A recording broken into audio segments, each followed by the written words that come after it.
Me doctor Sheetal, homeopathic physician and nutritionist. तर last व्हिडिओमध्ये आपण ब्लड प्रेशर म्हणजे काय, त्याचे टाईप्स कुठले आणि त्याचे लक्षणं कुठले हे बघितले. तर आज आपण ब्लड प्रेशरची कारणे, त्याचे कॉम्प्लिकेशन्स आणि काय काय प्रिकॉशन्स घेणे गरजेचे असते या विषयावर बोलणार आहोत. म्हणून व्हिडिओला शेवटपर्यंत बघा, चॅनलला लाईक, शेअर आणि सबस्क्राईब करा. तर ब्लड प्रेशरची कारणे: जेवणामध्ये मिठाचे जास्त सेवन करणे, लठ्ठपणा, व्यायामाचा अभाव, lack of exercise, severe stress tension, मानसिक ताणतणाव, स्मोकिंग, अल्कोहोल ड्रिंकिंग. अनुवांशिक कारणामध्ये फॅमिली हिस्ट्री जर असेल, डायबिटीसची, ब्लड प्रेशर आणि किडनीचे आजार, तसेच हॉर्मोनल इम्बॅलन्स. आणि most common cause is the आपलं इरेग्युलर डाएट अँड जंक फूडचे सेवन, जसे की pack food, process food, bakery food. यामुळे आपल्याला कुठले कुठले कॉम्प्लिकेशन्स होऊ शकतात. जर आपला BP हा जास्त काळपर्यंत नियंत्रणात राहत नसेल तर आपल्याला काही प्रकारचे कॉम्प्लिकेशन्स होण्याचे चान्सेस असतात, जसे की heart disease, heart attack, brain stroke, kidney failure, डोळ्यांच्या रक्तवाहिन्या डॅमेज होऊन दृष्टी जाणे, तसेच रक्तवाहिन्या कडक होणे, म्हणजेच रक्तामध्ये रक्ताच्या गुठळ्या निर्माण होणे, त्याला आपण ॲथेरोस्क्लेरोसिस असे म्हणतो. तर यासाठी आपल्याला संतुलित आहार, व्यायाम या गोष्टींकडे लक्ष देणे खूप गरजेचे असते.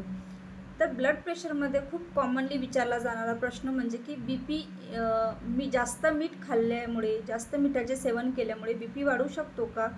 तर उत्तर आहे हो. कारण मिठामध्ये सोडियम असते. जेव्हा आपण जास्त प्रमाणात मीठ खातो तेव्हा शरीरामध्ये पाण्याचे प्रमाण वाढते, त्यामुळे रक्ताचे प्रमाण वाढते आणि रक्तवाहिन्यांवर दाब वाढतो. यामुळे BP वाढण्याचे चान्सेस असतात. जास्त मीठ खाल्ल्यामुळे रक्तदाब वाढतो, हृदयावर ताण येतो, किडनीवर परिणाम होऊ शकतो, स्ट्रोक आणि हृदयविकाराचा धोका संभवतो. दिवसाला आपण 5 ग्रॅम मीठ खाणे हे पुरेसे असते, म्हणजे एक छोटा चम्मच. मीठ कमी करण्यासाठी आपण आहारामधून जास्त प्रमाणात लोणचे, पापड, चिप्स, फास्ट फूड खाणे टाळावे. आता आपण यासाठी काय काय प्रिकॉशन्स घ्यायला पाहिजे, तर जेवणामध्ये मिठाचे प्रमाण कमी करणे, जंक फूडचे प्रमाण कमी करणे, तसेच आहारामध्ये आपण पालेभाज्या, फळे यांचे सेवन वाढवणे. शरीराला पुरेशी झोप घेणे गरजेचे असते. ताणतणाव कमी करणे, यासाठी आपण योगा, मेडिटेशन करू शकतो. नियमित व्यायामामध्ये डेली आपण 35 ते 40 मिनिट चालणे खूप गरजेचे असते. तर आपण ह्या रेग्युलरली BP चेक करणे, डॉक्टरांच्या सल्ल्यानुसार मेडिसिन घेणे, आपण ह्या बेसिक गोष्टी डेली जर फॉलो केल्या तर आपला BP नेहमी हा कंट्रोलमध्ये राहू शकतो.